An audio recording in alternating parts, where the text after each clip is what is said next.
Ya, shalom sahabat-sahabat Alkitab, selamat datang di Bincang Alkitab, program bincang santai dan interaktif yang digagas oleh Lembaga Alkitab Indonesia untuk membahas tema-tema menarik seputar Alkitab yang selalu relevan dan tentunya menarik di sekitar kita, dan semua akan dibahas tentunya dalam perspektif yang Alkitabiah. Dan pada siang hari ini sudah bersama dengan saya Martin Silitonga, dan sudah hadir juga yaitu Bapak Hortensius F. Mandaru.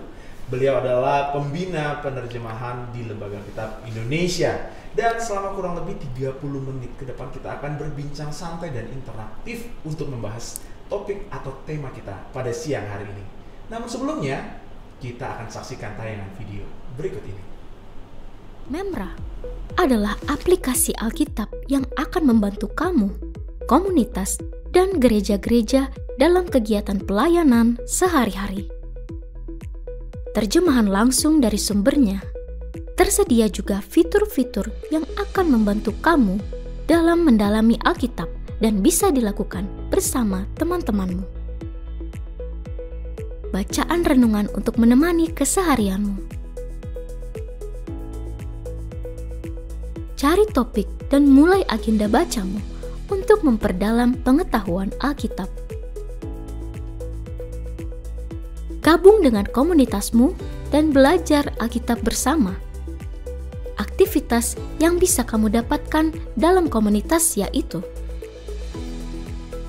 kamu dapat mengikuti agenda baca komunitas dan melihat progres baca teman-temanmu.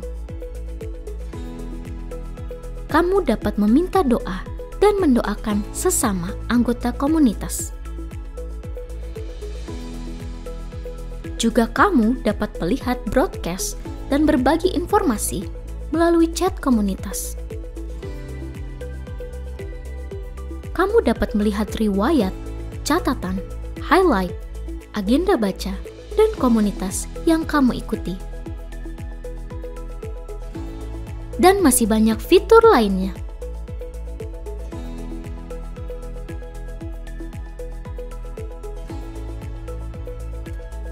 Download Memra sekarang. Scan barcode yang ada di layar ini atau download melalui Google Play Store dan App Store.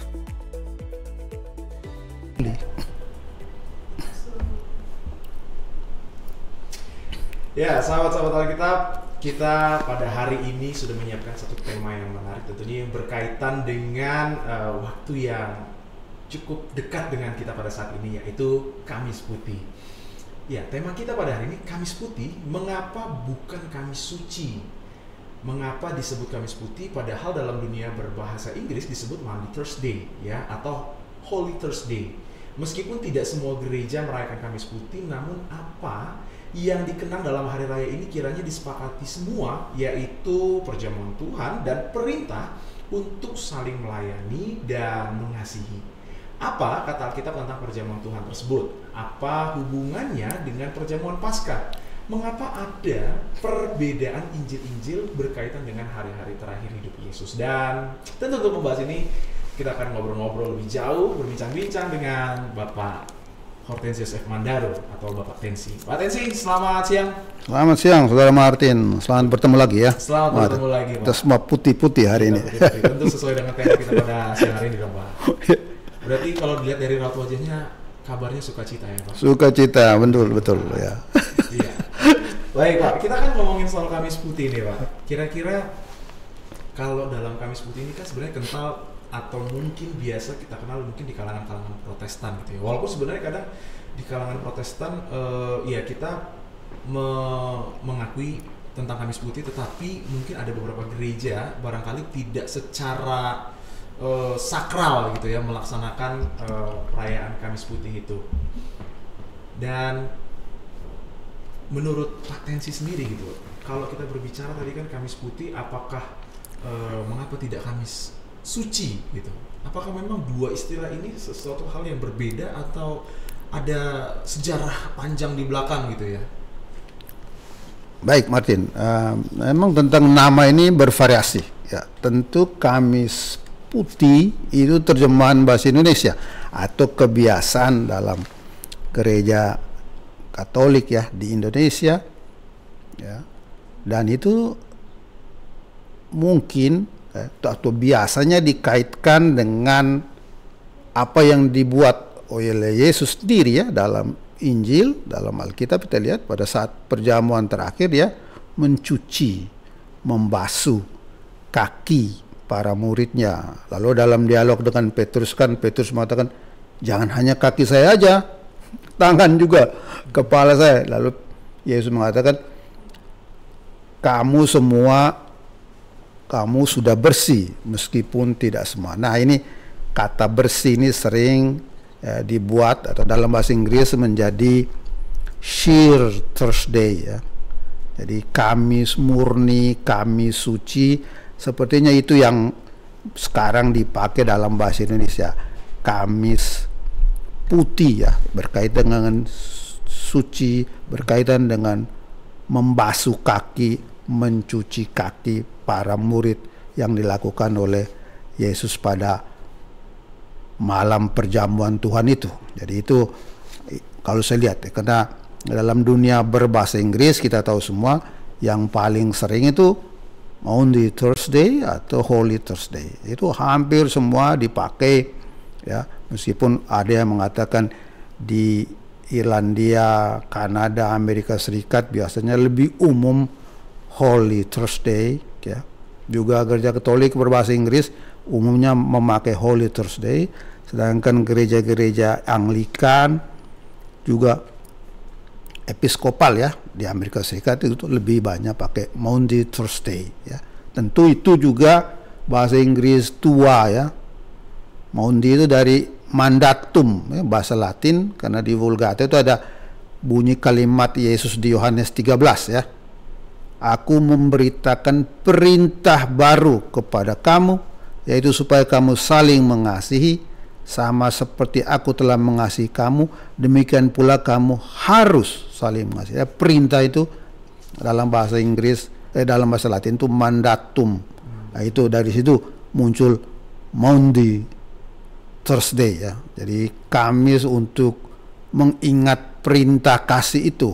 Nah, yang mau ditekankan dengan nama itu ya. Jadi ada nama yang lebih menekankan perintah kasih, ada nama yang mau menekankan praktek teladan Yesus untuk memperlihatkan perintah kasih atau saling melayani itu dalam membersihkan, mencuci kaki ya. Maka ada Kamis suci, Kamis putih atau Maundy Thursday ya. Itu kira kalau soal nama ya, soal nama yang memang dipakai sering bersamaan ya, dalam banyak tradisi Kristen yang berbahasa Inggris, entah Katolik, Lutheran, gereja-gereja Reform, Ortodoks Barat, semua pakai dua Holy Thursday atau Maundy Thursday secara bergantian ya.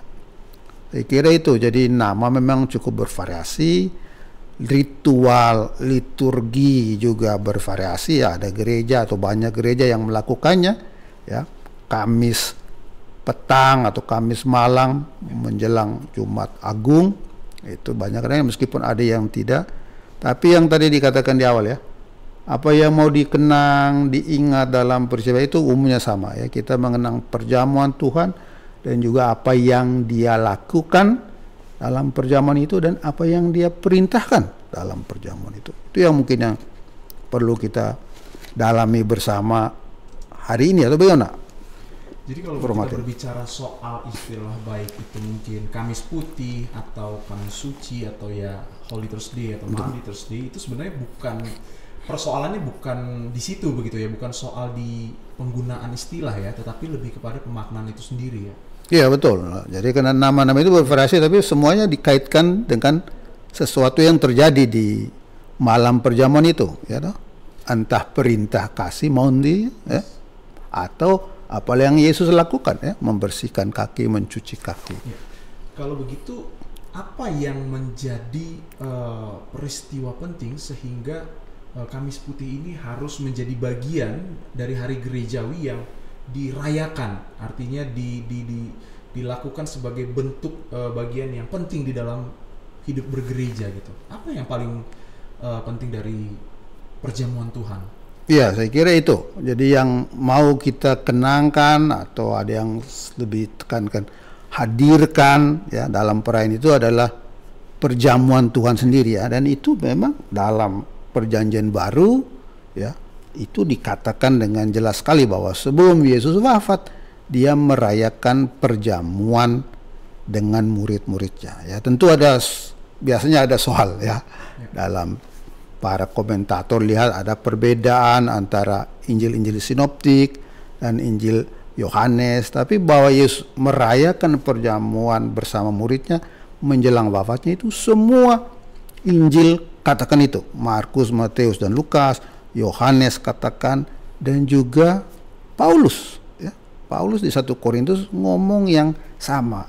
Nah, kalau bahan-bahan yang biasanya ada dalam pelbagai sumber seperti ini biasanya oleh para ahli dianggap bahan yang secara historis solid ya. Solid ya, karena diceritakan bukan hanya salah satu sumber tapi pelbagai sumber ya. Tentu dengan variasi-variasi, tapi bahwa Yesus merayakan perjamuan akhir bersama muridnya itu jelas ya, jelas. Tentu kita bisa baca misalnya Markus pasal 14 ayat 12 ya. Itu sebenarnya kalau lihat dari tradisi sinoptik itu menjadi ayat yang awal ya dalam Injil ya. Tentu yang paling kesaksian tertua itu dari Santo Paulus di 1 Korintus. Kalau lihat dari segi narasi di Markus pasal 14 ayat 12 dikatakan di situ ya. Saya bacakan. Ya. Pada hari pertama hari raya roti tidak beragi, pada waktu orang menyembelih domba Paskah, murid-murid Yesus berkata kepadanya, "Kemana engkau kehendaki kami pergi untuk mempersiapkan perjamuan Paskah bagimu?" Ya, jadi mereka bertanya, kemana kami pergi untuk mempersiapkan perjamuan Paskah bagimu. Jadi yang mau dirayakan oleh Yesus dan murid-muridnya itu adalah perjamuan Paskah. Nah, itu kekhasan Injil sinoptik. Markus, Matius dan Lukas seragam di situ. Semuanya memperlihatkan bahwa perjamuan yang Yesus lakukan bersama muridnya itu adalah perjamuan Paskah ya, karena mereka orang Yahudi semua ya. Berarti ini apa? Mau kenangkan apa? Biasanya orang Yahudi perjamuan Paskah pasti mengenangkan Eksodus ya. Oh, mereka dulu dibebaskan dari perbudakan Mesir ya. Jadi pembebasan katakanlah politik ya, sosial dari penindasan di Mesir. Itu yang dikenangkan ya. Tentu dalam perjamuan yang dibuat Yesus dan murid-muridnya mengenangkan peristiwa itu, tapi Yesus juga memberi beberapa unsur baru, nanti kita lihat. Tetapi kalau kita lihat bahas Injil Yohanes ya. Injil Yohanes pasal 13 ayat 1. Dia mulai lama, mulai pasal 13 sampai 15 itu ngomong semuanya dalam perjamuan ya. Ya, di Yohanes 13 ayat 1 dikatakan apa? Sementara itu sebelum hari raya Paskah mulai, Yesus telah tahu bahwa saatnya sudah tiba untuk beralih dari dunia ini kepada Bapa. Ia mengasihi orang-orang miliknya yang di dunia ini, dan ia mengasihi mereka sampai pada kesudahannya. Ya, coba lanjut ke ayat 2. Ketika mereka sedang makan bersama, iblis telah membisikkan rencana dalam hati Yudas, anak Simon Iskariot, untuk menyerahkan dia. Ya, jadi di Yohanes 13 jelas ya. Sementara itu sebelum hari raya Paskah mulai, ketika mereka sedang makan bersama. Jadi di Injil Yohanes jelas ini bukan perjamuan Paskah, tetapi perjamuan yang dibuat sebelum perjamuan Paskah. Ini yang orang katakan ini perbedaan pengisahan antara Yohanes dan sinoptik ya. Karena Yohanes secara teologi ingin menampilkan nanti Yesus yang wafat sebagai anak domba Allah ya, karena dia dijatuhkan hukuman mati dan wafat pas pada saat domba Paskah disembelih, ya. Itu makanya. Jadi skop dari Yohanes lebih teologis, ya, mau mengatakan Yesus adalah anak domba yang dikurbankan, ya. Kan itu nanti kakinya tidak dipatahkan, ya, sebab dia adalah anak domba yang utuh, ya, yang sejati, yang tak bercela. Itu sebenarnya teologi Yohanes ke arah itu, ya, biasanya gitu. Dan memang ada banyak sekali diskusi teori tentang bagaimana mendamaikan atau menjelaskan perbedaan itu, tapi kita mungkin tidak perlu masuk ke situ, ya, Bung Martin. Yang jelas dalam semua Injil sinoptik, kalau kita baca Markus, Matius, dan Lukas, itu sama, ya. Yesus mengucapkan doa syukur, lalu dia menyatakan roti dan anggur ini adalah tubuh dan darahnya sendiri. Itu semua Injil mengatakan itu, ya. Markus, Matius, dan Lukas, juga nanti 1 Korintus pasal 11 Paulus juga mengatakan, ya. Jadi Yesus mengucapkan doa syukur, lalu terhadap roti dan anggur dia katakan inilah tubuhku dan inilah darahku. Lalu hanya Lukas dan Paulus yang secara eksplisit mengatakan perbuatlah ini untuk mengenang aku. Jadi perintah untuk meneruskan itu atau mengulang ini itu didasarkan pada Injil Lukas dan surat Paulus, ya, 1 Korintus pasal 11, ya. Lalu biasanya memang di Paskah Yahudi itu minum anggurnya berapa kali biasanya? Atau Bung Martin mau berapa kali minum anggur? Kok jadi memilih, ya? Biasanya 4 kali, ya, menurut kebiasaan mereka, ya. Ada anggur pertama, lalu ada anggur kedua, ketiga, dan anggur terakhir. Di Lukas kelihatan dia mengenal kebiasaan Yahudi itu, karena dia ngomong tentang minimal 3 cawan anggur, ya. Biasanya ada 4 cawan anggur. Tapi kalau di Injil lain, Markus dan Matius, itu hanya 1, ya, di akhir perjamuan. Jadi kalau kita lihat dari semua Injil dan juga surat Paulus, kelihatan memang yang diingat, dikenang oleh jemaat-jemaat awal itu Yesus dalam perjamuan terakhir itu melakukan 2 tindakan yang orang sebut tindakan profetis, ya, berkaitan dengan roti di awal dan berkaitan dengan anggur setelah perjamuan. Dan terhadap roti dia buat apa? Dia pecah-pecahkan, ya.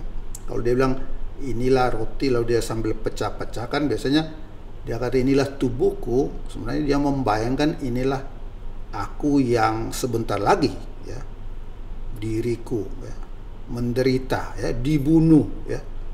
Lalu anggur juga di share, ya, minum, ya. Itu semuanya tentang dirinya yang dikurbankan untuk manusia. Jadi dia bilang untuk kamu, ya. Di Lukas mengatakan makna wafat Yesus itu untuk kamu.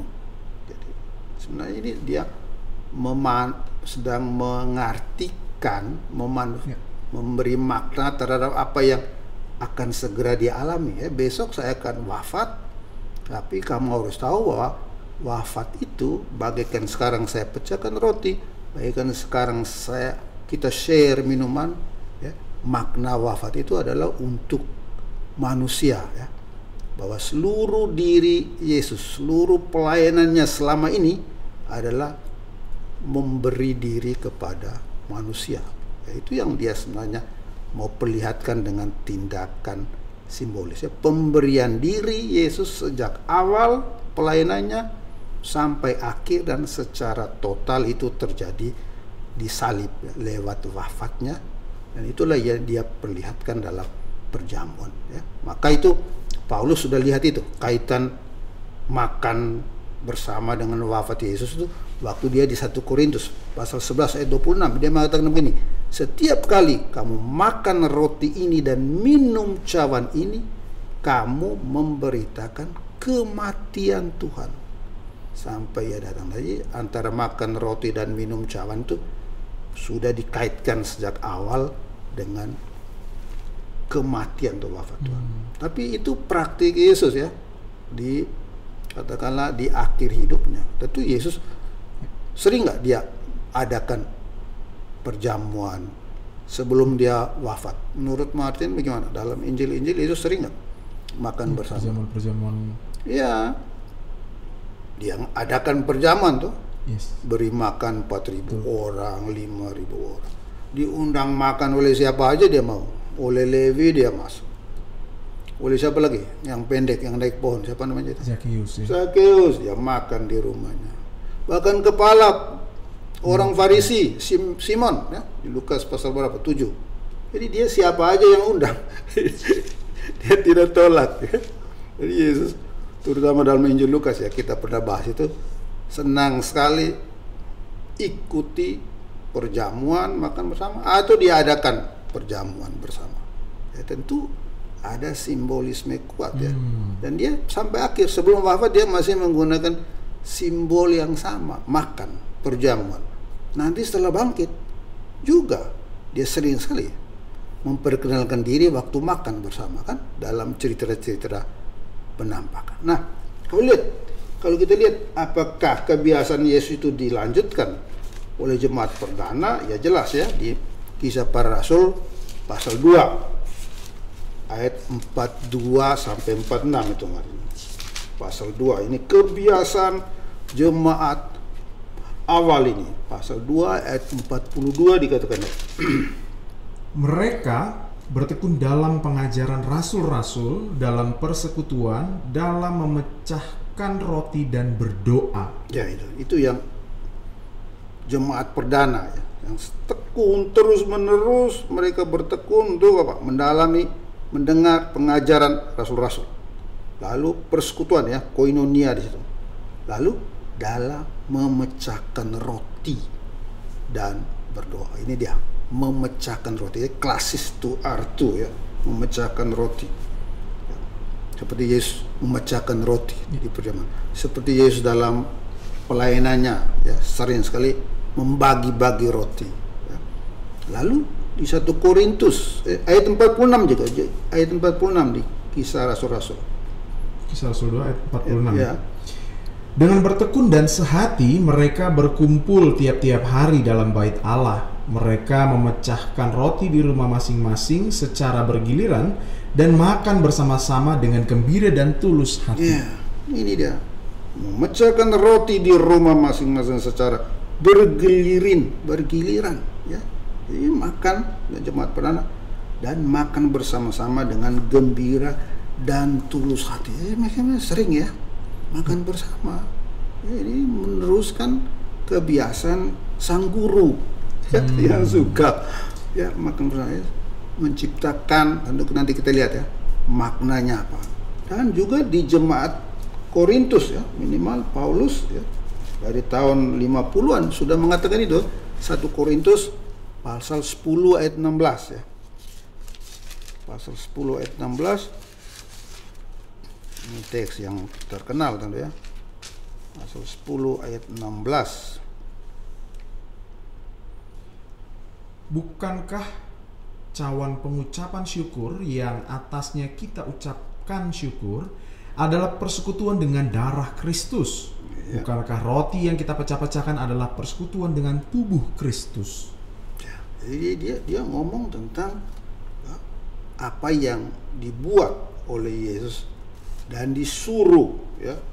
Lalu yang tentu lebih terkenal 1 Korintus pasal 11 ya, tentang tegurannya, tentang kebiasaan-kebiasaan yang salah. 1 Korintus pasal 17 pasal 11 ayat 17 dan seterusnya. Kita baca Pak ya. Ayat 17 ya. Ya, 17 dan seterusnya itu ada tentang perjamuan. Dalam petunjuk-petunjuk berikut ini aku tidak dapat memuji kamu, sebab pertemuan-pertemuan tidak mendatangkan kebaikan, tetapi mendatangkan keburukan. Sebab pertama-tama aku mendengar bahwa apabila kamu berkumpul sebagai jemaat, ada perpecahan di antara kamu, dan hal itu sedikit banyak aku percaya. Ya. Sebab di antara kamu harus ada pihak yang berbeda-beda, supaya nyata nanti siapa di antara kamu yang tahan uji.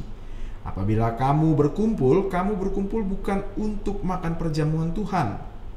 Sebab pada perjamuan itu tiap-tiap orang memakan dahulu makanannya sendiri, sehingga yang seorang lapar dan yang lain mabuk. Apakah kamu tidak mempunyai rumah sendiri untuk makan dan minum? Atau apakah kamu hendak menghina jemaat Allah dan mempermalukan orang-orang yang tidak mempunyai apa-apa? Apakah yang kukatakan kepada kamu memuji kamu? Dalam hal ini aku tidak memuji kamu. Ya, jadi ini kebiasaan melakukan perjamuan Tuhan itu udah ada sebelum dia menulis. Makanya ada praktik yang salah di jemaat Korintus yang dia tegur. Ini kok yang kamu buat ini bukan perjamuan Tuhan lagi. Ya. Ada yang mabuk, ada yang kelaparan, ya. Ya. Ya. Ini sudah nggak benar, ya. Bukan perjamuan Tuhan lagi yang kamu lakukan. Ya. Kamu sedang mempermalukan orang-orang yang nggak ada apa-apa, ya. Karena ada yang makan semua, ada yang kaya, yang punya banyak makanan, sedangkan ada yang nggak ada apa-apa. Ya. Jadi dia mengkritik perjamuan, ya sebenarnya ini mereka hanya melanjutkan perjamuan orang bilang gaya Yunani Romawi, ya. Menjadi ajang pameran kelebihan. Nah, ini sebenarnya bukan itu perjamuan Tuhan, ya. Perjamuan Tuhan itu mesti bersama-sama makan, ya. Jadi mengatakan ada fungsi etis lah, ya. Jangan sampai perjamuan itu memperlihatkan ketidaksamaan, memperlihatkan ketidakadilan atau melanggengkan ketidakadilan, ya. Jadi Paulus ini lebih ke dimensi katakanlah etis, ya, sosial etis dari perjamuan Tuhan itu, ya. Itu. Nah, yang menarik juga bahwa setelah bangkit Yesus juga memecahkan, ya. Bung Martin ingat adegan apa? Dimana Yesus setelah bangkit juga dia memperkenalkan diri saat makan bersama. Ingat itu waktu dua murid Emmaus, ya. Mereka stres karena guru atau Tuhan mereka yang mereka damba-dambakan sebagai pembebas Israel ternyata wafat, ya. Lalu ada seorang yang menemani mereka, orang asing, berjalan bersama mereka yang mereka tidak tahu bahwa itu Yesus.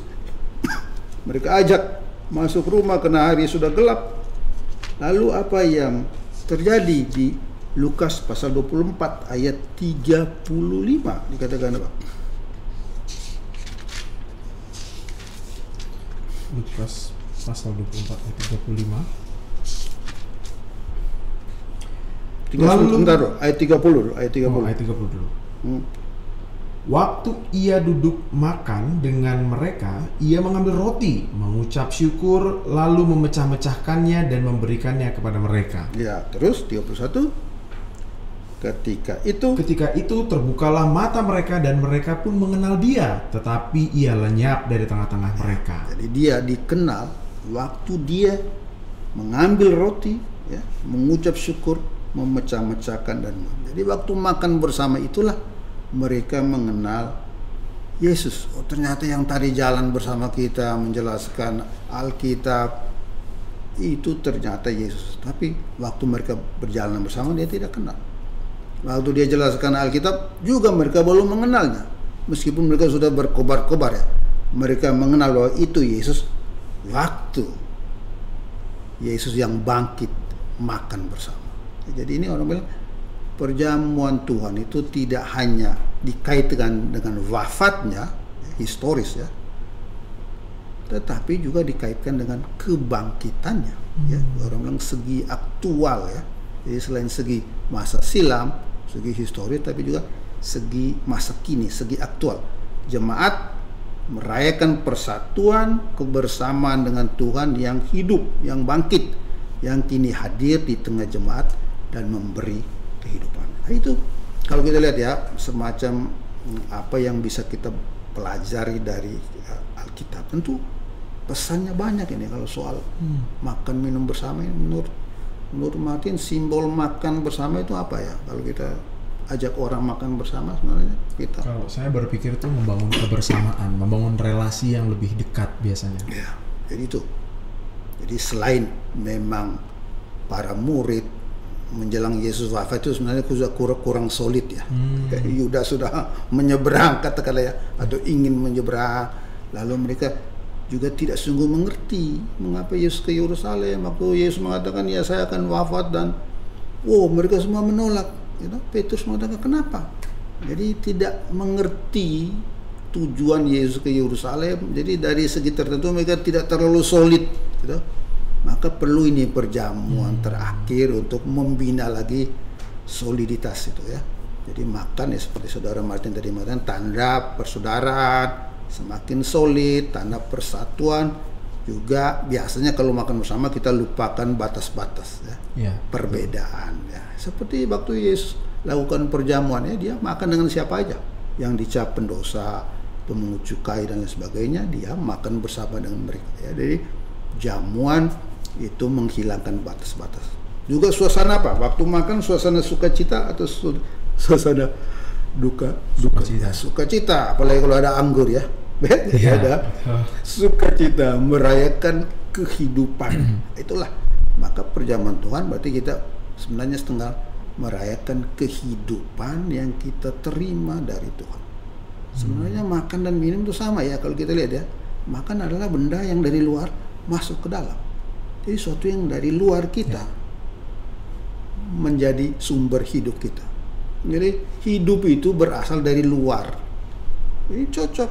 Jadi manusia merayakan kehidupan yang dia terima dari luar. Dalam hal ini kehidupan yang diterima dari Allah melalui Yesus. Itu makanya orang bilang hidup itu anugerah ya, rahmat, pemberian diri Yesus sendiri. Yang itu kita rayakan dalam perjamuan ya. Maka kalau kita semuanya diberi, apa yang harus kita buat? Bersyukur. Maka perjamuan Tuhan juga punya segi syukur, mengucap syukur ya. Makanya di tradisi Katolik kami sebut Ekaristi.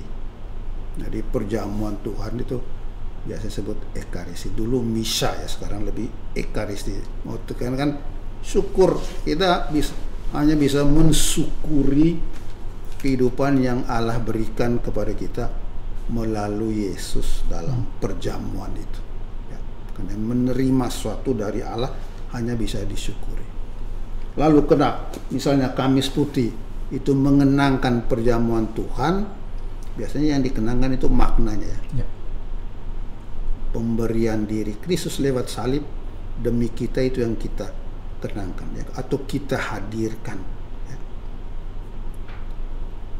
Bukan sekedar remember ya, tapi kita merasakan Tuhan terus memberikan dirinya, memberikan hidup sejati, memberikan persatuan dengan Dia itu kepada kita lewat persatuan kita dalam perjamuan ya. Tentu macam-macam itu diartikan ya, dalam tiap jemaat ada teologi tertentu, kita nggak usah masuk situ, tapi simbol pemberian diri Tuhan, syukur kita atas pemberian diri itu, juga efeknya untuk kita sebagai jemaat, itu saya kira semua sepakat ya. Oke, sedangkan soal etis tadi yang ditekankan oleh Paulus ya, jangan sampai perjamuan ini hanya soal ritual, soal yang harus kita kenangkan, formal aja, itu nggak ada gunanya. Paulus mengatakan nggak ada guna kalau itu tidak punya dampak keadilan ya, dalam tata hidup sehari-hari. Itu yang ditekan oleh Paulus ya.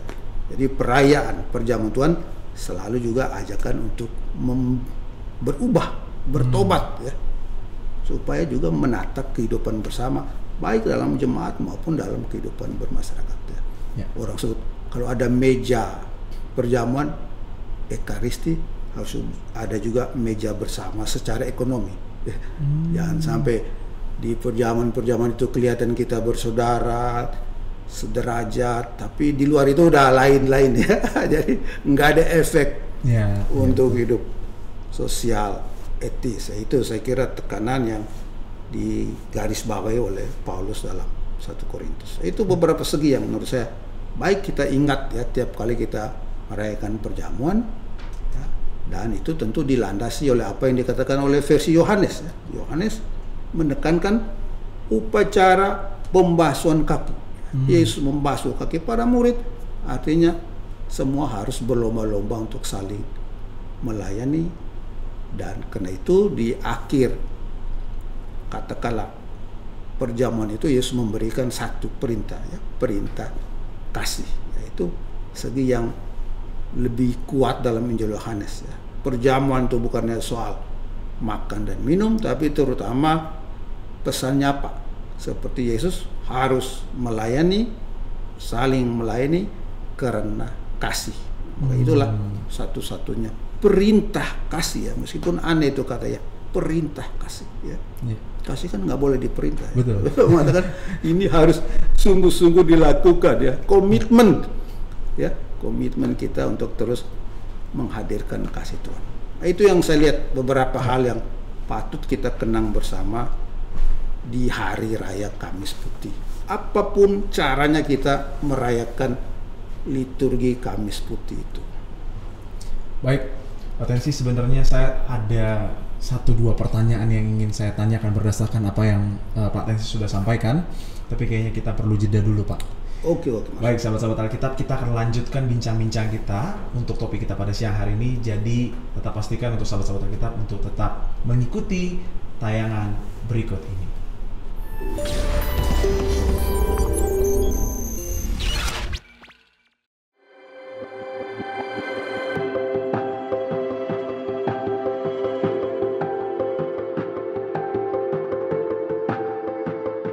Sekalipun sering tidak terlihat, jumlah orang tuli di Indonesia cukup besar. Menurut situs Pusat Bahasa Isyarat Indonesia atau Pusbisindo, ada lebih dari 2,5 juta orang tuli. Tanpa kita sadari, mereka mungkin juga ada di sekitar kita, di gereja ataupun persekutuan kita. Orang yang bisa mendengar akan bertanya, untuk apa harus ada Alkitab bahasa isyarat? Mereka menyangka orang-orang tuli bisa membaca karena mereka bisa melihat. Anggapan bahwa orang tuli bisa membaca dan memahami Alkitab dengan mudah ternyata salah. Susunan kalimat dan tata bahasa dalam bahasa isyarat berbeda dan tidak mengikuti tulisan dan ejaan dalam bahasa Indonesia. Orang tuli harus belajar menguasai 2 bahasa. Pertama, bahasa isyarat, dan yang kedua, bahasa Indonesia tertulis.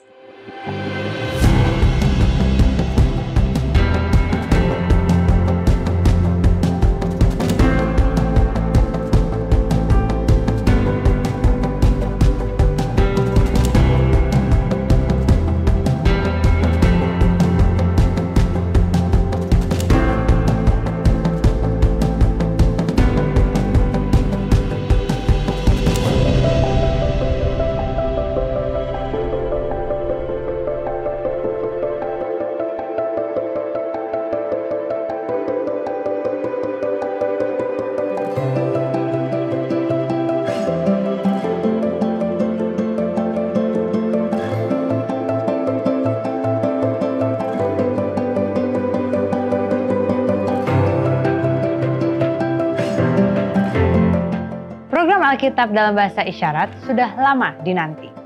Ini akan menjadi kado yang istimewa bagi teman-teman tuli.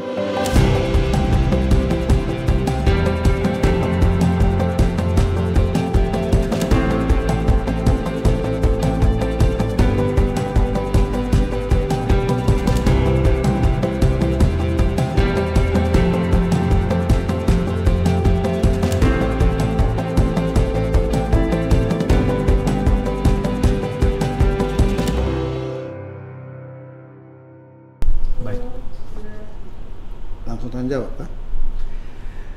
Ya, halo, kembali lagi sahabat-sahabat Alkitab dalam bincang Alkitab pada siang hari ini. Kamis Putih, mengapa bukan Kamis Suci? Ya, tadi kita sudah berbincang-bincang, mendengarkan banyak hal pengetahuan yang sudah disampaikan oleh Pak Tensi, ya. Dan Pak Tensi, sebenarnya saya mau bertanya ya perihal tadi Paulus itu kan mengkritik karena ada satu peristiwa perjamuan makan dan minum yang dia melihat bahwa dalam perjamuan makan dan minum itu tampaknya orang-orang ini tidak menghidupi apa yang justru dilakukan oleh Yesus dalam perjamuan dan makan dan minum.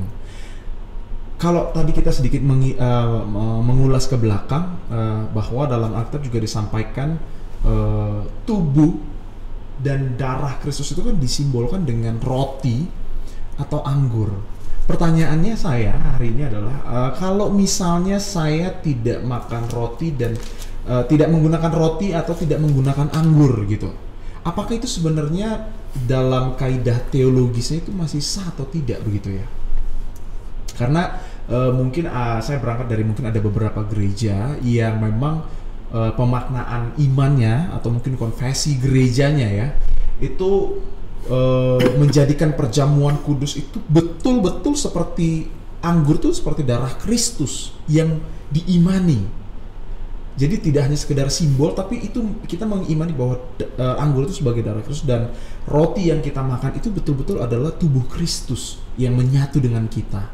Nah mungkin kalau dalam hal itu sebenarnya kalau secara alkitabiahnya, ketika kita mungkin makan dan minum atau katakanlah dalam perjamuan yang disebut orang perjamuan kudus itu tidak menggunakan roti dan anggur, itu gimana kira-kira ya Pak Tensia? Ini memang lebih spesifik ya. Karena ini soal masuk liturgi berarti kita masuk dalam teologi, pemahaman dari setiap gereja itu bisa berbeda-beda. Padahal kata-kata Yesus cukup jelas ya, inilah tubuhku, inilah darahku ya. Jadi itu biasanya soal kehadiran Yesus dalam roti dan anggur itu, di situ banyak katakanlah bervariasi pemahamannya ya.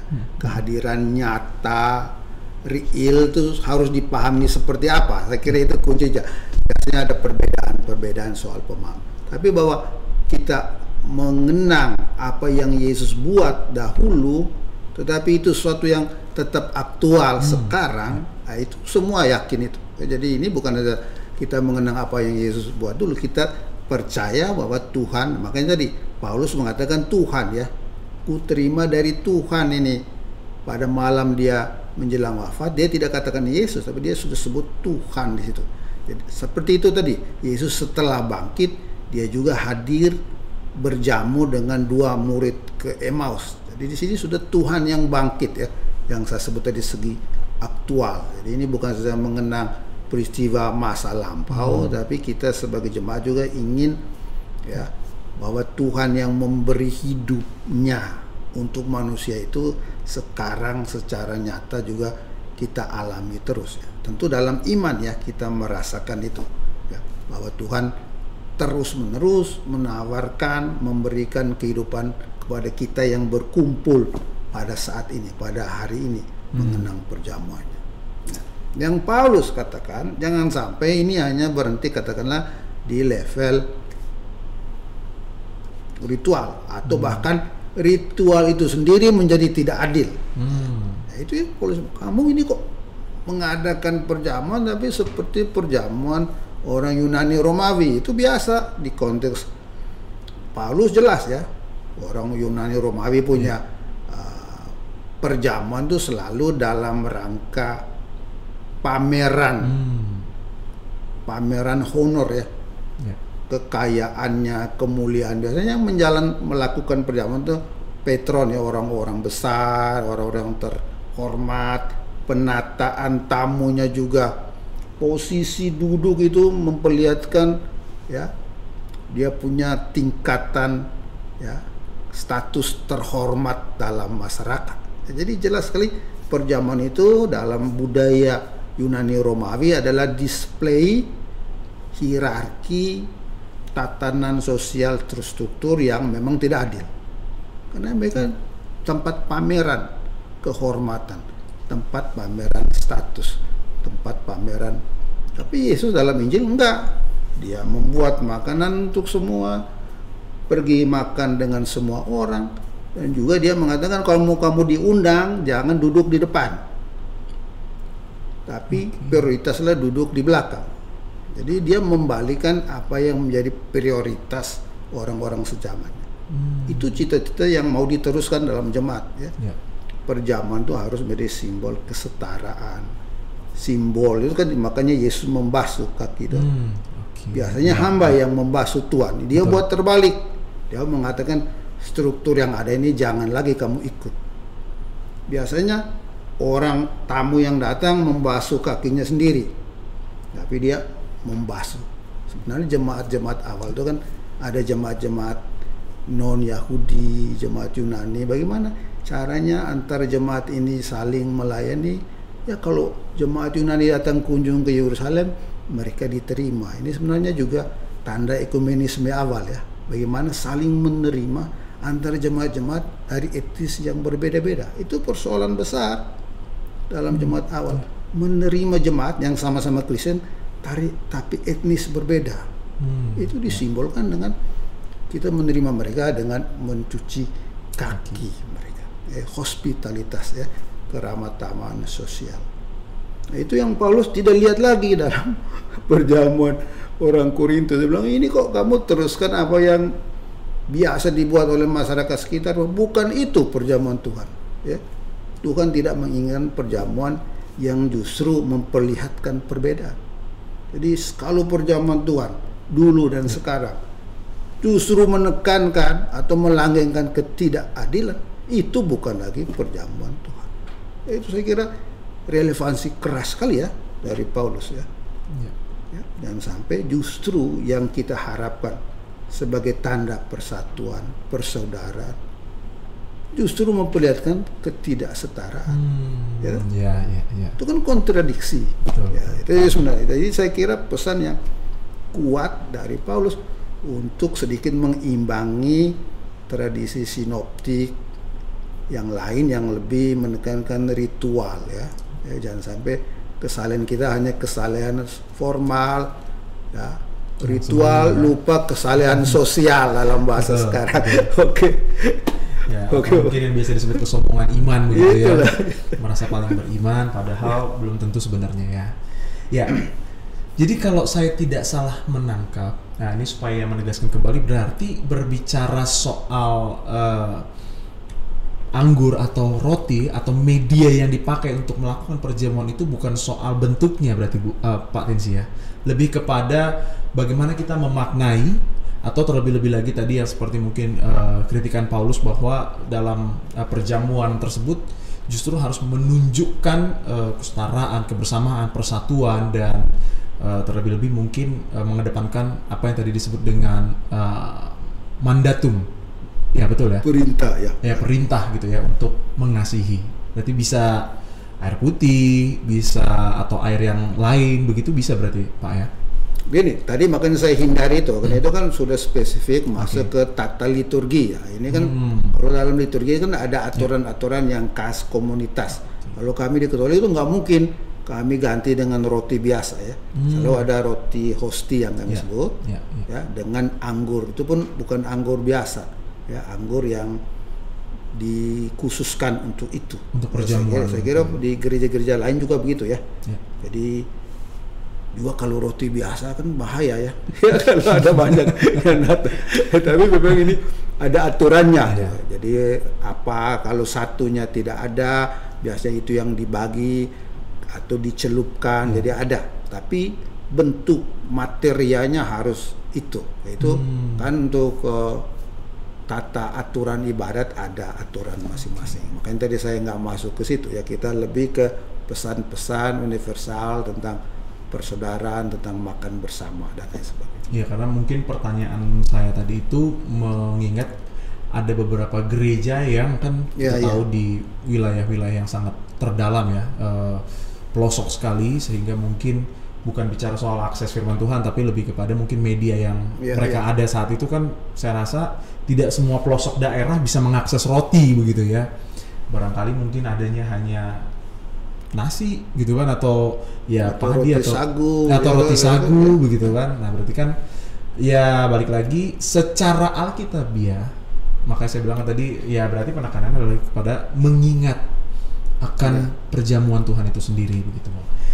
Nah, karena dalam perjamuan awal tentu mereka makan roti biasa ya.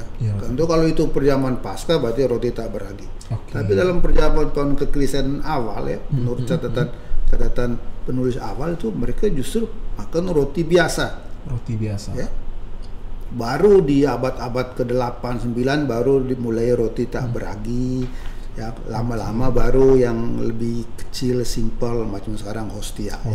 Ya, jadi itu perkembangan. Ya, itu saya rasa tradisi liturgi dan lain sebagainya itu menurut perkembangannya, dan untuk setiap zaman ada tata aturannya. Hanya itu ya. Tapi tetap ya ada pesan universal yang memang melekat atau keluar dari pesan Alkitabiah sendiri yang kita bahas tadi ya, tentang persaudaraan, kesetaraan, hukum kasih, saling melayani, itu tuh hal yang universal ya. Bagaimana itu diatur dalam liturgi memang lebih spesifik ya, dan biasanya banyak diskusi. Itu bagaimana tadi seperti kasus itu kan, bagaimana inkulturasinya untuk tempat-tempat yang sulit dijangkau ya. Belum lagi di budaya-budaya di mana anggur dilarang dan lain sebagainya. Ya, ada banyak hal menyangkut itu ya. Tentu ada aturan umum selalu dan ada biasa beberapa kecualian.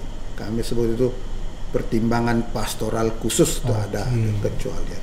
Ya, ada penyesuaian khusus selalu gitu ya. Nah, kalau berbicara soal Kamis Suci ini berbicara soal perjamuan terakhirnya yang dilakukan oleh Yesus Kristus bersama dengan murid-muridnya. Maka kalau begitu seharusnya dalam hari Kamis itu ya, sebelum Jumat, karena Jumat Agung ini kan kita memaknai penderitaan dan wafatnya Yesus Kristus.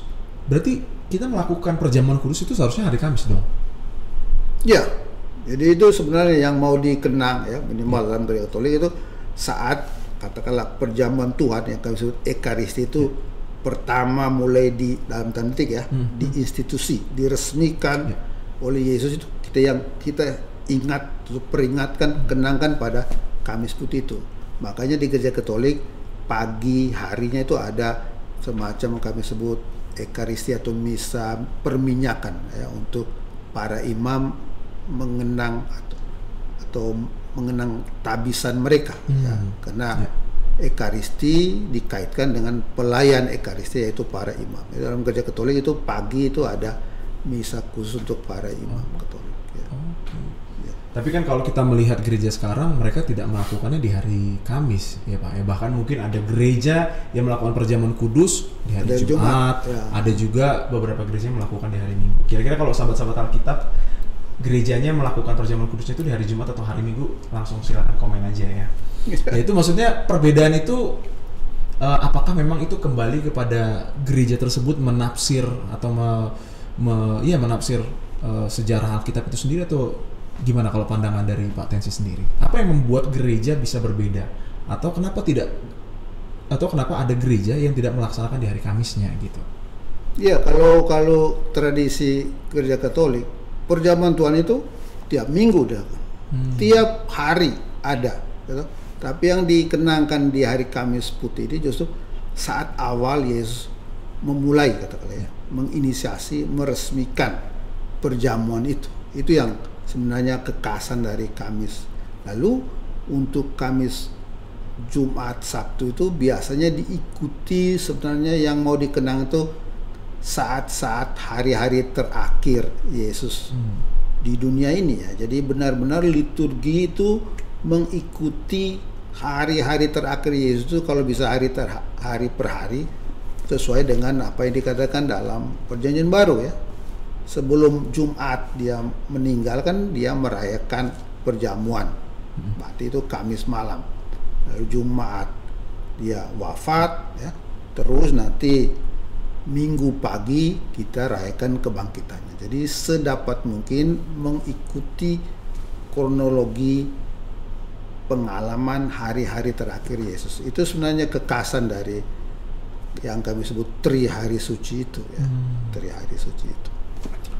Oke, baik. Pak Tensi, kita akan langsung pertanyaan-pertanyaan dari sahabat-sahabat Alkitab yang sudah kita buka pertanyaannya dari beberapa hari yang lalu di sosial media ya. Dan ini pertanyaan yang pertama, apakah tindakan Yesus membasuh kaki murid-muridnya dapat dianggap sebagai bentuk sakramen? Nah, barangkali ini saya juga mau melanjutkan pertanyaannya ya. Kenapa harus membasuh kaki? Maksudnya kenapa tidak membasuh tangan atau membasuh kepala begitu kan? kenapa harus kaki. Tapi kita akan respons dulu nih Pak. Ya, tadi kita sudah singgung sedikit ya. Ya. Tindakan membasuh kaki di Yohanes pasal 13 itu ya. Ini kan kebiasaan dari hamba terhadap tuannya. Yes. Yesus membalikkan struktur sosial yang biasa itu. Tidak ada lagi tuan, tidak ada lagi hamba. Biasanya itu dilakukan untuk menyambut tamu. Berarti menyambut orang asing. Yesus mengatakan tidak ada lagi orang asing, tidak ada lagi pendatang, tidak ada lagi itu. Ya, jadi semuanya kita sebenarnya pendatang di bumi ini ya. Ya, kita sama aja. Jadi dua struktur sosial yang biasa itu oleh Yesus mau dibalikkan dengan tindakan membasuh kaki. Nah, apakah itu juga menarik ya? Mengapa tentu dalam gereja Katolik itu Ekaristi menjadi sakramen, berarti dari tradisi sinoptik ya. Tapi pembasuhan kaki yang juga Yesus lakukan menurut tradisi Yohanes di Injil Yohanes itu tidak dijadikan sakramen. Itu saya tidak tahu jawabannya. Tapi saya bisa berduga ya, karena pelayanan saling mengasihi itu sesuatu yang menjadi ciri khas ya. Ya, orang bilang nggak bisa dibatasi dalam ritual. Ini sesuatu yang memang harus dilakukan tiap hari ya.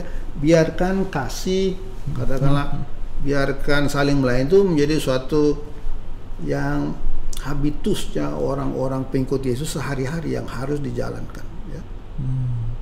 Karena sakramen kan tanda yang menghadirkan sesuatu, itu istilahnya tuh. Jadi kalau Ekaristi perjamuan tuh sekali-sekali dibuat tiap hari Minggu dan lain sebagainya untuk menghadirkan perjamuan Yesus dan muridnya dahulu ya. Tapi kalau perintah kasih ya, saling melayani tentu bukan dalam harafiah mencuci kaki ya. Pesannya saya itu sesuatu yang harus dibuat tiap hari ya. Yang melekat lah ya pada ciri khas siapapun dia ya. Maka itu dalam arti itu tidak perlu dijadikan sakramen ya. Sesuatu yang harus dihidupi setiap hari untuk dalam hal perjamuan untuk pembasuhan kaki itu iya, maksudnya dia kenapa pembasuhan kaki itu nggak jadi sakramen, ya nggak perlu gitu. Ada yang mengatakan ini sakramen yang hampir aja jadi tapi nggak jadi ya, tapi kenapa? Saya duga ya karena ini memang sesuatu yang harus dilakukan tiap hari, suatu habitus ya, dalam bahasa sekarang harus menjadi suatu yang etos kekristenan itu kan kasih itu menjadi semacam cap ya kekristenan ya. Bahkan mengasihi musuh ya. Betul. Itu ya, mengasihi. Jadi nggak perlu disakramen karena ini dia harus jadi tiap hari ya. Baik. Kita lanjutkan pertanyaannya, apakah perjamuan Tuhan adalah kelanjutan dari Paskah Yahudi atau justru pembaruan total dari Perjanjian Lama? Ya, apakah perjamuan Tuhan adalah kelanjutan dari Paskah Yahudi atau justru pembaruan total dari Perjanjian Lama? Gimana? Tadi kita sebut ya, kalau perjamuan Tuhan itu Paskah Yahudi itu versinya sinoptik. Kalau Yohanes itu bukan, ya, karena dia Yesus perjamuan Tuhan itu sebelum Paskah. Jadi jelas Yohanes tidak mengatakan Yesus merayakan Paskah.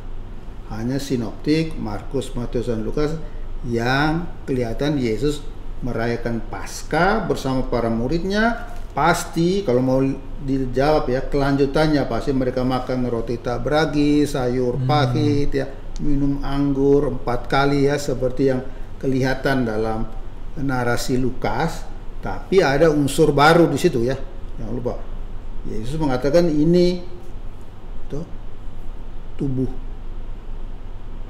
inilah darahku. Jadi terhadap roti itu ada yang disebut kata-kata khusus Yesus yang mengatakan roti ini tubuhku, anggur ini darahku. Itu tidak ada dalam kebiasaan perjamuan Paskah. Bahkan kalau kita lihat hanya narasinya aja di Injil Sinoptik, sayur pahit, daging domba Paskah sama sekali nggak disebut ya. Jadi itu biasanya diasumsikan, tapi kalau kita hanya berhenti di narasi, kelihatan memang narasi Injil Sinoptik tidak ngomong semua unsur-unsur yang biasa dalam perjamuan Paskah Yahudi kan harus ada sayur pahit, makan daging anak domba itu tidak dikatakan ya. Yesus justru mengatakan ini roti ini tubuhku. Jadi dia mengatakan domba Paskah itu sekarang aku. Nah, itu yang diteruskan dalam teologi Yohanes. Yesus mati, Yesus itulah sekarang domba Paskah sejati yang dikurbankan sekali untuk selama-lamanya. Saya kira di situ kebaruan dari perjamuan Paskah, sekaligus dia meneruskan beberapa unsur perjamuan Paskah. Nah, sahabat Alkitab, kiranya bisa paham dengan penjelasan yang sudah disampaikan oleh Pak Tensi, bahwa berbicara soal tradisi, bahwa yang di dalam kitab Yohanes itu berbeda ya Pak ya, bukan berbicara melanjutkan tradisi yang khususnya mungkin tadi ditanyakan itu tradisi yang ada di Perjanjian Lama, karena mungkin ada beberapa unsur yang tentunya berbeda. Nah, kita lanjutkan dulu pertanyaan yang ketiga. Jika Yesus tahu Yudas akan mengkhianatinya, mengapa ia tetap memberinya roti dan duduk bersama dalam perjamuan? Nah, kan tadi kita membaca ya di Alkitab, Yudas dibisikin sama iblis gitu Pak. Kira-kira sebenarnya Yesus tahu nggak sih Pak bahwa Yudas akan mengkhianati dia? Kalau menurut Yohanes dia tahu. Injil Yohanes kan dia tahu segala sesuatu. Kalau dalam versi Yohanes jelas ya. Tapi itu kan sudah masuk pertanyaan dogmatik ya. Yang jelas kalau dalam versi Yohanes, Yudas tetap ikut makan bersama ya. Biasanya ini dijelaskan secara teologi ya. Yesus mengatakan dia ingin menyelamatkan, menebus semua ya. Jadi dia datang menawarkan keselamatan secara objektif kepada semua ya, juga dengan orang-orang yang mungkin akan mengkhianati dia. Bahkan ya Petrus juga menyangkal dia kemudian, jangan lupa, bukan hanya Yudas, Petrus juga menyangkal. Betul. Ya, jadi sebenarnya Yesus mengatakan keselamatan yang saya bawa, yang saya tawarkan ini untuk semua. Bahwa kamu nggak mau, bahwa kamu menolak seperti Yudas, oke. Ya, jadi saya kira itu bisa dijelaskan seperti itu ya. Jadi makanya dia tidak larang Yudas ikut. Saya mau selamatkan semua orang. Tapi kalau akhirnya engkau memutuskan untuk keluar dari perjamuan, berarti keluar dari persekutuan, berarti itu pilihanmu. Gitu? Jadi antara Allah lewat Yesus yang menawarkan keselamatan kepada semua secara objektif, Allah kan tidak pilih kasih. Itu dia tetap beri kebebasan kepada manusia untuk menerima atau menolak. Maka Yudas bilang oke, saya keluar. Itu pilihan bebas dari Yudas ya. Jadi artinya Yesus tidak sedang memaksakan, justru menawarkan. Yesus menawarkan atau memberikan kebebasan atau memberikan pilihan. Dan Yudas tetap memilih untuk keluar dari perjamuan bersama. Betul. Beralih partai lah dia ya. Kalau menjadi ini betul ya. Masuk partai oposisi lah Yudas itu. Ya agak sensitif ya potensi ya. Baik, ini ngomong-ngomong soal konteks sekarang, apalagi kita bicara bincang Alkitab ini kan bicara soal konteks yang kita bahas konteks saat ini nih Pak. Ini pertanyaannya juga sangat kontekstual sekali gitu ya. Bagaimana makna Kamis Putih berbicara dalam konteks gereja saat ini yang kadang lebih menonjolkan kekuasaan, struktur, dan jabatan daripada pelayanan dan kerendahan hati gitu ya. Tadi kan mungkin kita sepakat membahas makna Kamis Putih. Tadi sahabat-sahabat Alkitab kalau menyimak dengan baik, Pak Tensi banyak menjelaskan bahwa makna Kamis Putih itu bicara kerendahan hati, kebersamaan, persatuan, ya terlebih lagi pada peristiwa pembasuhan kaki ya, yang dimana ada sesuatu hal yang dibalik, yang dimana biasanya justru hamba yang membasuh Tuhan, ini justru malah Tuhan yang membasuh hambanya. Nah ini ditanya nih Pak, katanya gimana dengan konteks sekarang, justru yang mungkin ada sahabat Alkitab kita yang melihat justru gereja kadang, tidak semua gereja Pak, ya ada mungkin satu gereja lah gitu ya yang melakukan yang justru menunjukkan kekuasaan, struktur, dan jabatan gitu. Apakah ini memang langsung bertentangan gitu ya dengan makna Kamis Putih, atau justru Pak Tensi sendiri melihatnya bagaimana? Ya, untuk secara sosial ya, tidak satu pun kelompok sosial yang nggak ada struktur gitu, hampir tidak. Itu selalu orang bilang perkembangan yang hampir tidak bisa dihindarkan ya. Sebuah kelompok yang awalnya agak spontan ya, mengandalkan karismatik ya, itu kan ada teori itu, kekristenan itu awalnya longgar, tidak ada struktur ya sedikit aja katakanlah, tapi begitu menjadi kelompok yang besar, luas, struktur itu makin lama, makin besar, makin tertata, makin kaku, ya, dengan segala positif dan negatifnya. Jangan lupa ada banyak positif juga ya, ada juga negatifnya. Tentu pesan Minggu atau kata Kamis Putih berlaku untuk semua ya, berlaku untuk semua. Makanya kita kenangkan ya, minimal tiap tahun kita ingat lagi ya, jemaat yang dikehendaki Yesus itu seperti apa ya, persekutuan yang diinginkan oleh Tuhan itu seperti apa ya, seperti yang dia lakukan selama hidupnya ya, persekutuan lewat makan bersama itu ya, menghilangi batas-batas, menghilangi ya peran, struktur dan lain sebagainya, kesetaraan, kesederajatan dan pelayanan didasarkan pada kasih. Ya, itu saya kira pesan yang harus bukan saja dikenang ya tentang dia, tapi bagaimana pengenangan dia itu mengubah kita sekarang. Kalau tidak, kita bukan pengikut dia kan? Ya. Itu bagaimana? Kalau mengikut dia harus seperti dia gitu ya. Betul. Harus ikut seperti apa yang dia lakukan. Akhirnya itu pesan yang kuat, apalagi kalau kita kaitkan dengan kritik dari Paulus di 1 Korintus tadi. Ya, dalam hal ini saya tidak memuji kamu, itu kata Paulus ya.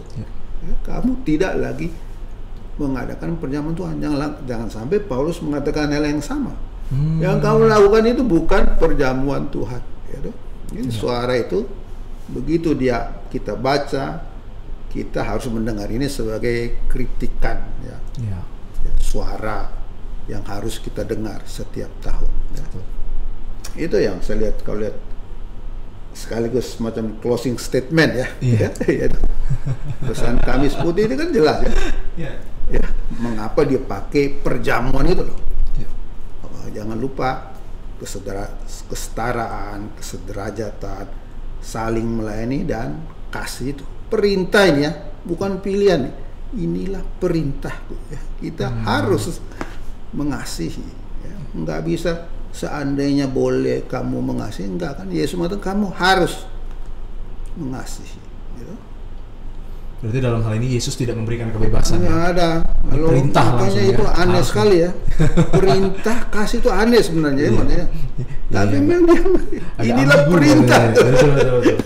Di satu sisi disuruh mengasihi, tapi itu adalah bentuk wajib hukumnya ya. Ini. Baik, sahabat-sahabat Alkitab, tidak terasa kita harus mengakhiri ya diskusi kita pada siang hari ini.